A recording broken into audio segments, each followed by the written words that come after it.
ناپاکی کی حالت میں سحری کرنا کیسا ہے؟ اللہ کے نام سے شروع جو مہربان اور نہایت رحم کرنے والا ہے۔ دوستوں، اکثر لوگ جنبی حالت میں یعنی احتلام یا ہم بستری کے بعد کی حالت میں خود کو اور اپنے کپڑوں کو اور اپنے بستر کو ناپاک سمجھتے ہیں اور کھانے کو ہاتھ نہیں لگاتے، اور اسی طرح خواتین بھی بچے وغیرہ کو دودھ پلانا، کھانے کو ہاتھ لگانا گناہ سمجھتی ہیں، بس یہ سوچ کر کہ وہ ناپاک ہیں۔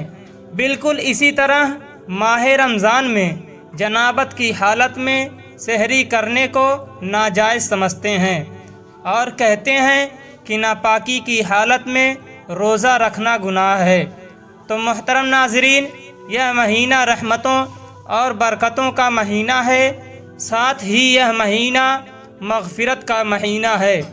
ماہ رمضان میں اکثر یہ سوال پوچھے جاتے ہیں کہ کیا ہم ناپاکی کی حالت میں سحری کر سکتے ہیں یا ناپاکی کی حالت میں روزہ رکھنا جائز ہے یا نہیں؟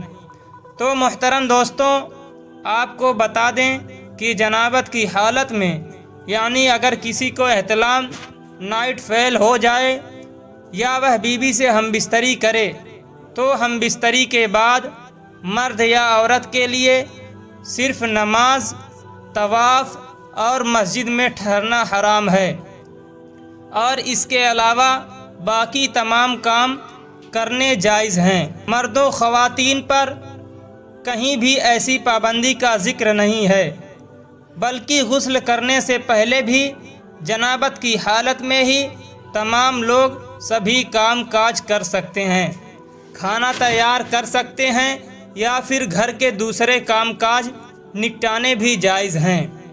اسی طرح ماں بچوں کو دودھ پلا سکتی ہے، ان کی دیکھ بھال بھی کر سکتی ہے۔ اس کی کئی دلائل موجود ہیں۔ حضرت حذیفہ کہتے ہیں کہ رسول اللہ صلی اللہ علیہ وسلم جب اپنے اصحاب میں سے کسی آدمی سے ملتے تو اس کے جسم پر ہاتھ پھیرتے اور اس کے لیے دعا کرتے تھے۔ ایک دن صبح کے وقت آپ صلی اللہ علیہ وسلم کو دیکھ کر میں کترا کر نکل گیا، پھر آپ کے پاس اس وقت آیا جب دن چڑھ آیا تو آپ صلی اللہ علیہ وسلم نے فرمایا، میں نے تمہیں دیکھا تو تم مجھ سے کترا کر گئے۔ تو انہوں نے عرض کی، میں جنبی تھا، مجھے اندیشہ ہوا کہ کہیں آپ مجھ پر ہاتھ نہ پھیریں۔ رسول اللہ صلی اللہ علیہ وسلم نے فرمایا، مومن ناپاک نہیں ہوتا۔ اس حدیث پاک سے ثابت ہوا کہ جنابت، حیض اور بول و براز یعنی پیشاب پاخانہ سے انسان نماز وغیرہ کے قابل نہیں رہتا۔ یہ معنوی پلیدی ہے۔ ظاہر میں تو مسلمان پاک رہتا ہے، مندرجہ بالا حالات میں جنبی شخص سے ملنا جلنا، اس کے ساتھ کھانا پینا، اس کا ہر قسم کے کام کاج کرنا جائز ہے، کوئی فرق نہیں پڑتا، یہاں تک کہ اس کا جھوٹا کھایا پیا بھی جا سکتا ہے۔ وہ کسی چیز میں ہاتھ ڈال دے، مثلاً پانی وغیرہ میں، اور ہاتھ کو ظاہری نجاست بھی نہ لگی ہو تو وہ چیز بھی پاک رہے گی۔ اب آتے ہیں اپنے موضوع کی طرف کہ کیا ناپاکی کے حالت میں سحری کر سکتے ہیں یا نہیں؟ تو جواب اس کا یہ ہے کہ جس طرح ناپاکی کی حالت میں کھانا پکانا، ایک دوسرے سے ہاتھ ملانا جائز ہے، اسی طرح ناپاکی کی حالت میں سحری کرنا بھی جائز ہے۔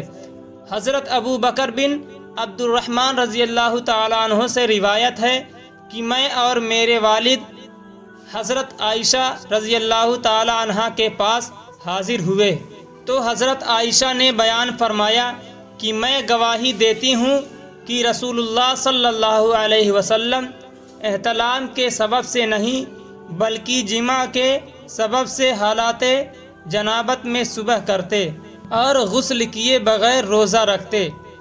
آگے راوی بیان کرتے ہیں کہ پھر ہم دونوں حضرت ام سلمہ کے پاس آئے اور انہوں نے بھی یہی بات کہی، لہٰذا معلوم ہوا کہ اگر کسی شخص پر غسل واجب ہو اور وہ صبح صادق سے پہلے غسل نہ کر سکا اور سحری کر کے یا بغیر سحری کے نیت کر کے روزہ رکھ لیا تو اس کا روزہ درست ہے۔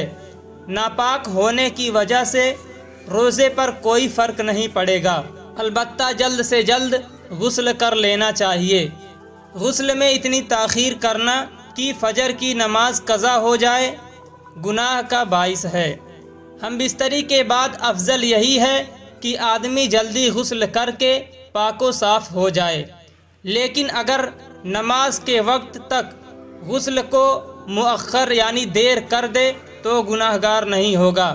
البتہ فجر تک غسل مؤخر کرنے کی صورت میں اگر ہم بستری کے بعد سونا ہو تو بہتر یہ ہے کہ آدمی استنجا اور وضو کر لے، پھر سو جائے اور پھر بیدار ہو کر غسل کر لے۔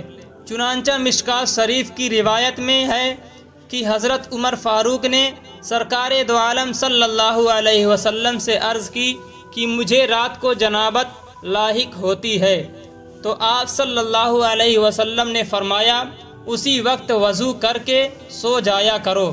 بظاہر حق میں یہ ہے، یہ وضو کرنا جنبی کے سونے کے لیے طہارت ہے، یعنی جنبی وضو کر کے سویا تو گویا وہ پاک سویا۔